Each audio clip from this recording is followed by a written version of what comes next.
Welcome to the On the Edge podcast. My liberal friends couldn't understand how the country ended up with Trump. And I'm like, it's very simple. If you walk around for 8 years under Obama, and anybody who disagrees with an Obama policy, you call a racist, a bigot, an ignorant fuck who just, is clinging to their prayers and their guns. If you insult somebody at their core character for 8 years, and then the king of the assholes comes along and says, you know what, I'm going to insult these guys right back. Of course, that's who you end up with.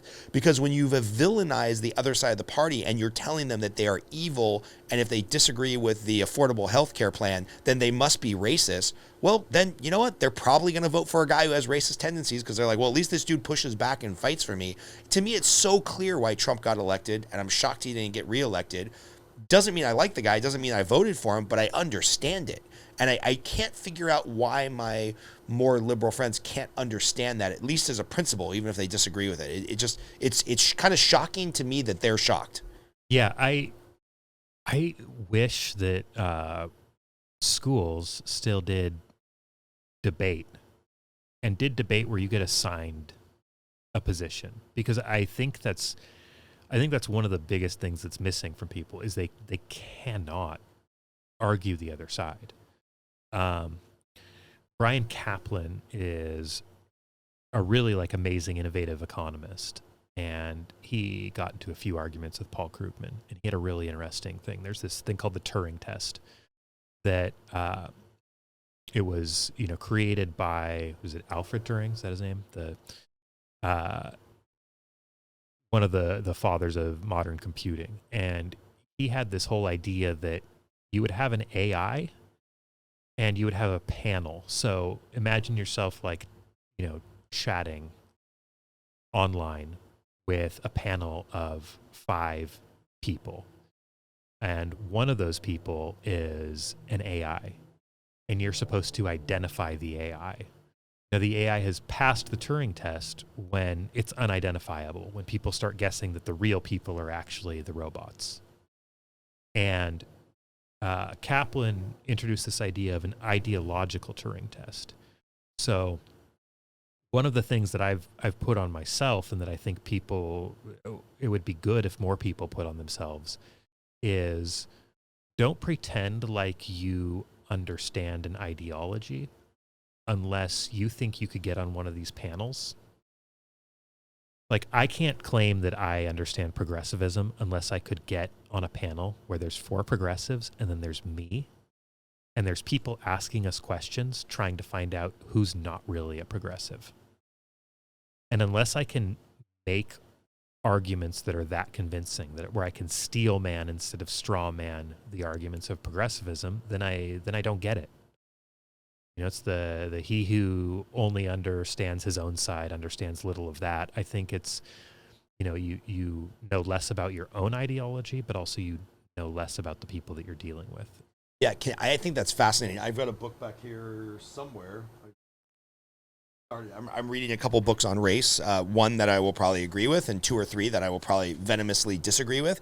But I think it's important to read the other side of the equation so you can understand where they're at. So can you explain that straw man versus steel man? Because this is something that I think is very important to people that want to be politically knowledgeable and have genuine arguments. Can you explain that to people and how maybe they could work that into their life? Yeah, so the straw man is a logical fallacy, and it's the illusion is to like a scarecrow or like a human style person that is made out of straw.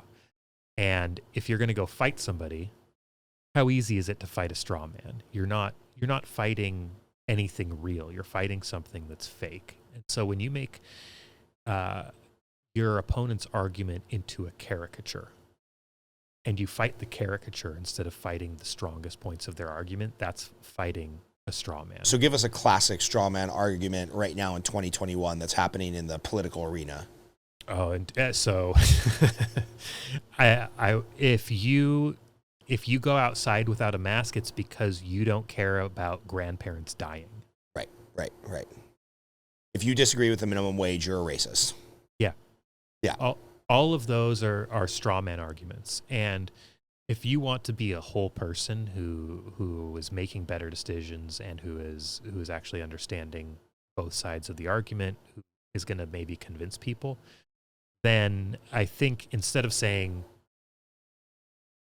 people, you can still hold your same opinion. You can say, you know what, there isn't really any evidence right now that transmission of coronavirus happens outside, especially in daylight. It's sensitive to the sun, having a bunch of open air, it just dissipates so quickly that you don't get the viral load needed. It's not really an issue. But I think the issue there is we need to be really careful because viruses evolve. And we don't want this virus to learn how to transmit itself outdoors. And the more that we're careless outdoors, the greater the possibility that the virus will be able to mutate to start transmitting itself that way. That would be where you're still steelmanning the other side of the argument, but you're sticking with your position that you think everybody should wear masks outdoors. And I hope people immediately realize that that's a much stronger argument than saying, I saw this person, they were 100 yards from anybody else. They were in a park, but they were not wearing a mask. They want my grandmother to die. Right. That's just a stupid argument. And it turns anybody off that you're trying to convince. And if you really do think coronavirus is as big of a problem as it is, if